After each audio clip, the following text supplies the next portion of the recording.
Black-garbed guests.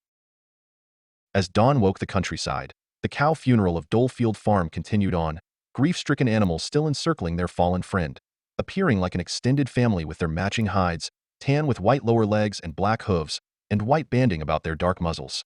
And in a sense they truly were one family, being all of pure Jersey bloodline, going back as far as records would show, this ancestry properly uniting them.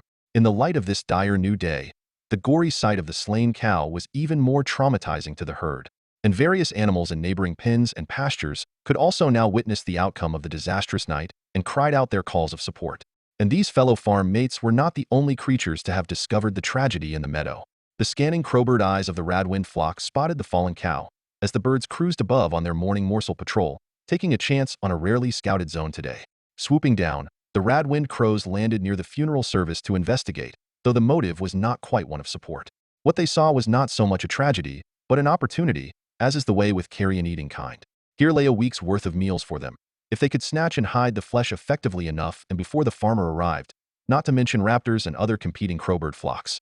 But let's not think these shadowy birds had no respect for the dead of this world. They could surely see that a funeral was taking place, and it was considered vulgar in their crow laws to eat of a fallen animal still being mourned by kin, even if, as in this case, they had limited time to make their harvest. So for the moment they only strutted about, shooting one-eyed, speculative looks at this dead cow and determining the best way to feed upon it when they were permitted, and what particular pieces they might take for themselves. This behavior might still seem distasteful to certain beasts, who themselves do not barge in on funerals to divide up the deceased.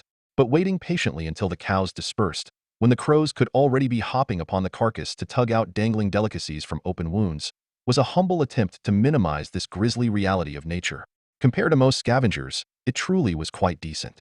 Still, with aggressive moos and kicking hooves, certain cows tried to shoo away these loitering birds waiting to loot the dead.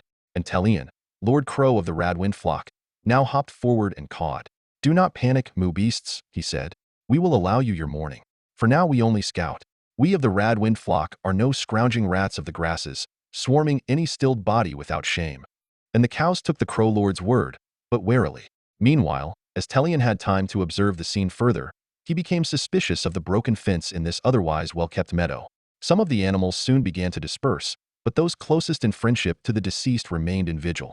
And while they waited for the last mourners to depart, Telian and some flock fellows approached the retreating cows with concern. "If you don't mind saying," said Telian, "was the fallen in sound health before being struck?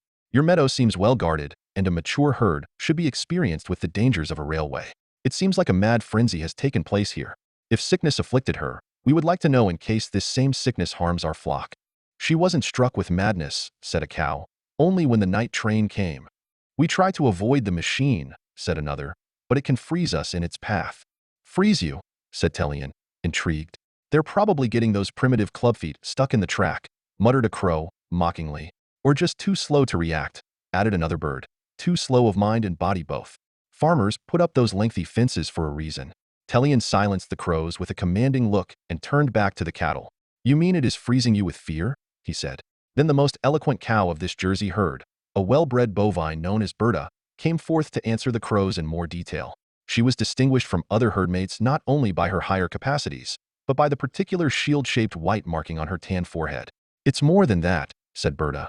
"Any cows who lock gaze with its bright eye are helpless and drawn to the track like moths to the barn lantern. And there between the rails it holds us in its grip like a yoke on the bull. Surely even the mightiest bulls would not be able to break this hold. It is of frightening force." "What strange effect is this?" said Telian. "I've never come across a train with such powers, day or night." "It has struck a great number of us now," said Berta. "I can't say exactly how many, all in all, as I can't count far. But it's a terror upon this track, more than any train that ever steamed through these parts. We have all grown up in this meadow and seen trains charge us by since calfhood.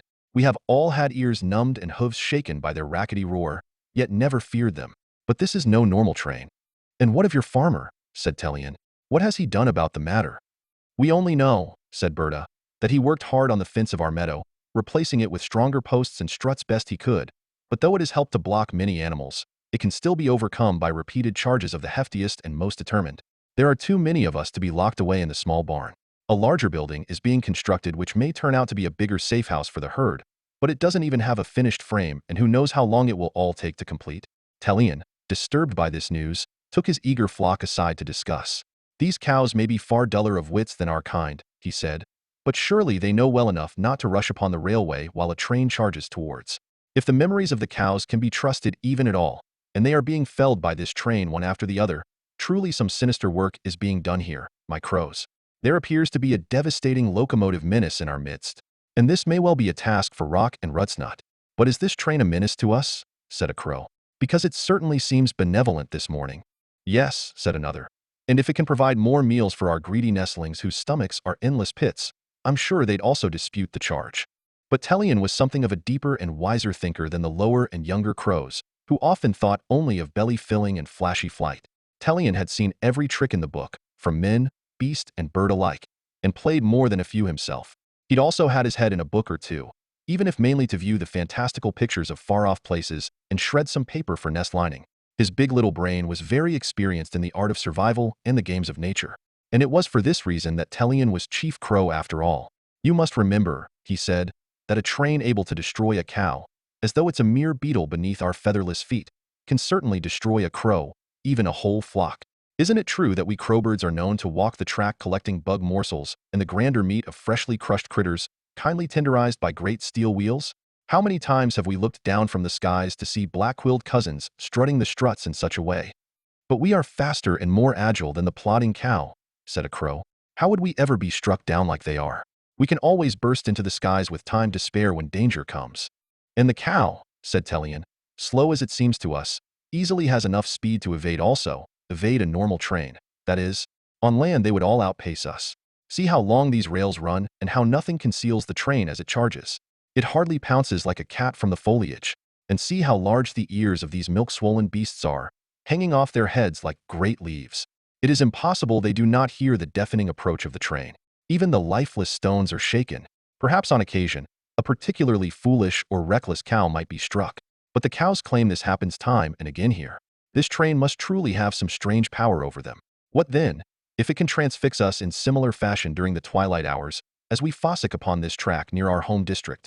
It might well crush our whole flock in one great carriage stampede, reducing us to a cloud of dark drifting feathers. And next might be other crow cousins in counties up and down this line. Remember, we all have an interest in thwarting these deadly machines of men. Some gadgetry may seem to assist us, but in the long run, we are all at risk. Didn't the smoke-spewing gun at first seem a useful device to our ancestors, when it was downing deer and duck through every grove and glade? Oh, ancient crows thought this feasting was a gift from the bird gods themselves. But how long until those cruel lead pebbles were used to pierce our pitchy feathers as we raided the grain-head of farmsteads, leaving our own flock fellows mere feasts for scavengers, or even for the families of men, plucked and stuffed into pastry? Listening to these wise caws of their leader, the crows of the Radwind flock realized the gravity of this situation and imagined the horrible fate of the cows happening to them, and the great crow funeral that would result, and even the scavenging creepers and crawlers attending that service, waiting for their chance to feast. Though it's tempting to celebrate this carcass-making machine, said Telion, we must take the cautious approach. It is better to be denied some hefty meals than to become meals ourselves, though our bellies be well filled. That filling becomes only extra stuffing for the dog's dinner, or even that crusted cottage pie. Also, by assisting this herd, the milk-filled moors may allow us to dine here in relative peace, instead of harassing us with hoof and tooth. Meanwhile, the nearby funeral of the cows officially came to a close as the last animals left the deceased and returned to their meadow lives. The Radwind crows wasted no time swarming the corpse, though Telion flew up and landed upon the back of the largest nearby cow, to use as a suitable podium.